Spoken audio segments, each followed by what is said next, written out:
What's going on, moviegoers? If you're new to the channel, my name's Christian. Welcome to Zero Productions. I got some big, interesting updates for the Kraven the Hunter movie. Now, we all know that Aaron Taylor Johnson is attached to play Kraven the Hunter in Sony's Spider-Man-less universe, right? And we all have our doubts, you know what I mean? I wasn't on board with the idea, but it definitely grew on me. I was like, you know what? I see it. I see a lot of fan art out there. I was like, you know what? I can stand behind Aaron Taylor Johnson. I think he's going to deliver a fantastic performance as Kraven the Hunter. And I'm really curious to see what kind of storyline to it they're going to adapt in order to fit the narrative of their universe. Because to do a whole, Spider-Man villain universe is kind of tricky, especially when you don't have Spider-Man. But very interesting news, you guys. We have the villain confirmed today or reported today by the Illuminati that the Chameleon is going to be the main villain for this particular movie, you guys. Yes. Now, interesting stuff on the Chameleon. Hasn't been introduced live action yet. So this is another groundbreaking Spider-Man villain that's going to be introduced to the big screen for the first time. So I'm really curious to see how they're going to play it off.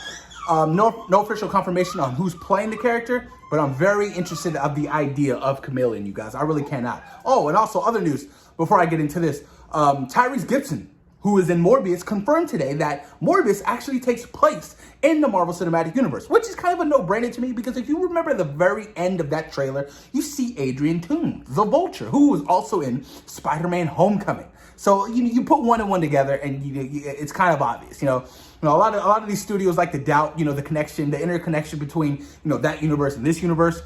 Well, it's kind of tricky. You know what I mean? Because you have Andy Serkis saying, oh, well, they don't know Spider-Man is. Spider-Man doesn't even exist or some bullshit along those lines. You know what I mean? Of what he said when the first trailer came out for Venom: Let There Be Carnage. So I was like, okay, well, we'll see what really happens. But now since the whole multiverse thing is going to be happening in Loki and, Spider-Man No Way Home and Doctor Strange in Multiverse of Madness, now this gives them the opportunity to bridge these two universes together. So I'm really curious to see what exactly is going to happen with that. But I'm hyped. I'm hyped at the same time because I do eventually want to see Venom fight Spider-Man. You know what I mean? I do eventually want to see Tom Holland don the symbiote suit. I do want to see him go up against a Kraven or, a freaking Carnage. That's things as a Spider-Man fan that we want to see. I feel like that would be just dope and awesome. But let me get into this Chameleon character, you guys. I had to whip out my Spider-Man Ultimate Guide since I've had since the 5th grade. It is so old. As you can see, this was a hardcover book. That's just to let you know how old this shit is.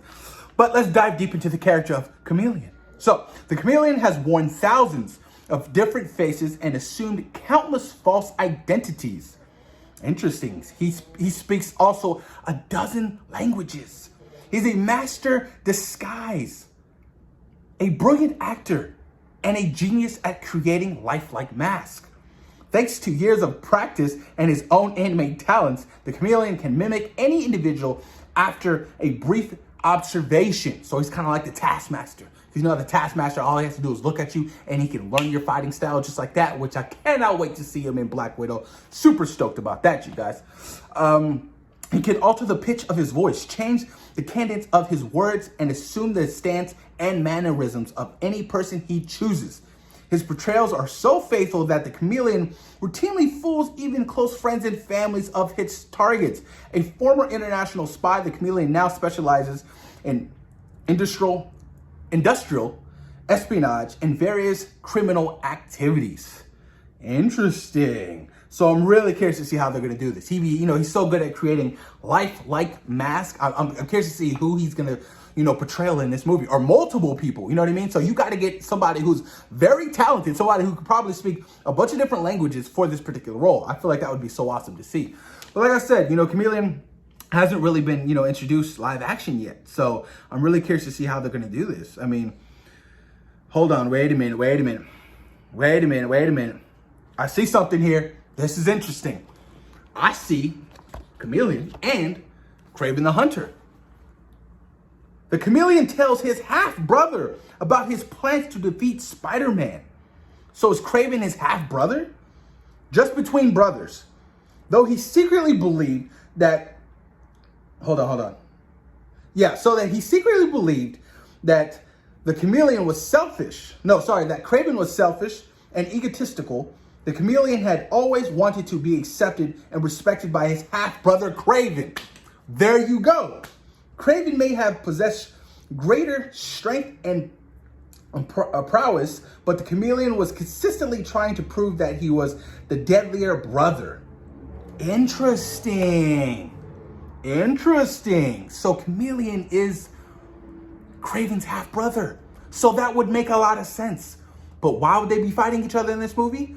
Family affairs? Who knows? But I like the idea. So now that kind of makes sense. Now, okay, I get why Chameleon would be in this particular movie, you guys. I like it. Post your comments down below. Let me know what you guys think about Chameleon being the main villain for Kraven the Hunter. Post your comments down below, you guys, and let me know what you guys think. Peace.